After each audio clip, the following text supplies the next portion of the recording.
अरे कैसे गंदी हो गई थी, उसे तो मैंने पहना भी नहीं। हे भगवान, इस लड़की के कपड़े धोने की आदत से परेशान हो गया हूँ मैं। जितना तो घर में राशन नहीं आता उससे कहीं ज्यादा डिटर्जेंट पाउडर का खर्चा है। इसकी शादी करवा दो, शादी। जाए अपने घर में ही करे काम, फिर चाहे घर के कपड़े धोने हो या पूरे गांव के।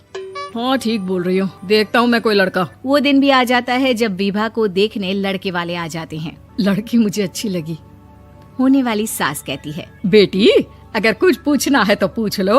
वैसे तो हमारी लड़की बहुत ही शर्मीली है, जो बोल दो वो मान लेती है, इसे क्या पूछना होगा। अरे कैसी बात कर रही हो माँ, मुझे इन लोगों के घर रहना है, सवाल तो कई है।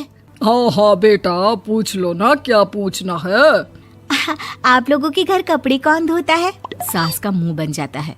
देखो अगर तुम ये कहना चाहती हो कि तुम्हें कपड़े धोने नहीं आते तो सुन लो, कपड़े मैं ही धोती हूँ, लेकिन तुम्हारे आ जाने के बाद मैं रुमाल तक नहीं धोऊंगी। अरे चुप रहना भाग्यवान, बहू बेचारी घर आई नहीं, उसे डराना शुरू कर दिया।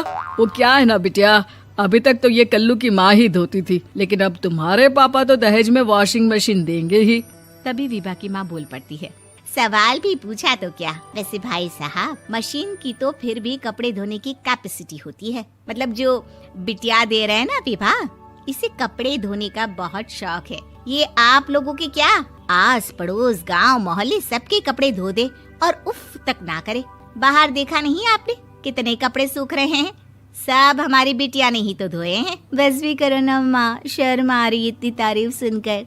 और तो और एक दाग निकाल कर दिखाओ तो मान जाऊं। हाँ अच्छा माफ करना बेटा, मैंने गलत समझा, हमें तो रिश्ता बहुत पसंद है। और ऐसे जुड़ जाता है रिश्ता कपड़े धोने का शौक रखने वाली विभा का। उसकी शादी हो जाती है कोयला फैक्ट्री में काम करने वाले कल्लू के साथ। शादी के बाद अचानक विभा चिल्लाती हुई सास के पास आती है। सासू माँ, अरे सासू माँ कहाँ है आप?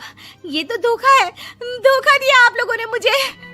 इसे ससुर के चक्कर के बारे में पता चल गया। अरे तो उसमें तुझे क्यों धोखा मिला है? अरे नल में पानी नहीं आता, कपड़े कैसे कब धुलेंगे? अच्छा तू पानी नहीं आ रहा उसकी बात कर रही है। तो आपने क्या सोचा? कुछ नहीं। अच्छा तेरी माँ ने कहा था कि कपड़े धोने का शौक है तुझे, याद आया मुझे। शौक बोलकर कपड़े धोने वाले मेरे जुनून को कम ना आके सासू माँ, कपड़ा धोना मेरा गुरूर है। तभी पति भी वहाँ आ जाता है। अभी मैंने इसे सनी देओल की फिल्म दिखाई है, उसी के डायलॉग मार रही है माँ। अच्छा सुन, साफ बता रही हूँ, पानी सुबह 4 से 6 और शाम को 10 से 12 आता है, समझी? विभा टाइमिंग सुनकर हैरान हो जाती है। ये क्या भूतों का मोहल्ला है?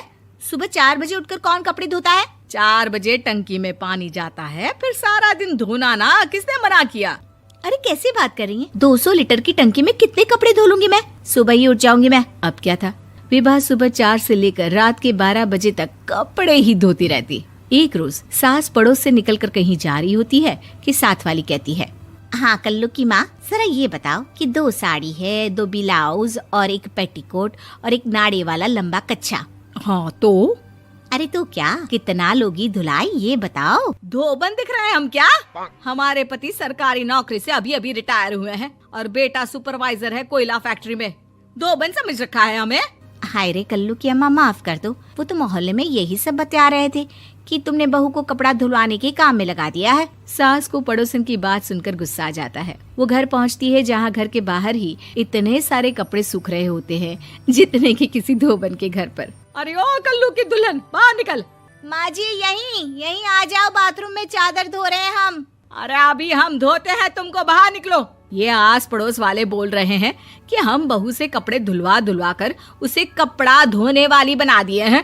अरे छोड़ो ना माँ जी, किन लोगों की बातों में आती हो? आस पास के लोगों का तो काम ही होता है कि वो किसी तरह सास बहू को लड़ा दे। बहू सारे घर के कपड़े धोती है, ये क्या कम है? बोलिए। सास को भी लग जाता है कि वो बहू का ये सनकीपन नहीं छुड़वा सकती, इससे अच्छा है कि खुद ही चुप हो जाए। एक रोज सास और बहू मंदिर जाते हैं, जहाँ सास की साड़ी वहाँ खड़ी भीख मांगने वाली से मिलती है। माँ जी क्या बात है, आपकी साड़ी उस भिखारन से कितनी मिल रही है ना? हाँ देखो तो दोनों की साड़ी मिल रही है। क्या बात है कल्लू की अम्मा, तुम खुद को तो अफसर की बीवी बताती हो और ऐसी सिंपल सी प्लेन साड़ी पहनकर घूमती हो। सिंपल और प्लेन नहीं है ये साड़ी। तो क्या सोने के धागे से फूल बने हैं, कुछ भी सासू माँ, कुछ भी।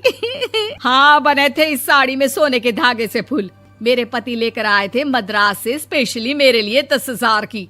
ताहे भाई साहब इस भिखारन के लिए भी सेम टू सेम साड़ी लेकर आए होंगे 10,000 की। सास उस वक्त तो कुछ नहीं कहती, लेकिन बहू के साथ घर आती है और अलमारी से एल्बम निकाल कर लाती है। ये साड़ी देख रही है, ये वही साड़ी है जिसे मैंने अभी पहना था। इस साड़ी में ये जो चमकदार फूल दिख रहे हैं ना, ये सोने के धागों से काढ़े गए हैं। लेकिन तू लोकल वॉशिंग मशीन ब्रश से घिस घिस कर सारे फूलों को निकाल कर साड़ी प्लेन कर दी। मुझे माफ कर दीजिए सासू माँ। और तो और, जब मैंने तुझे तेरी गलती के लिए कुछ नहीं कहा, लेकिन तूने तो सबके सामने मेरा मजाक ही बना दिया। क्यों? बहू को समझ में आ जाता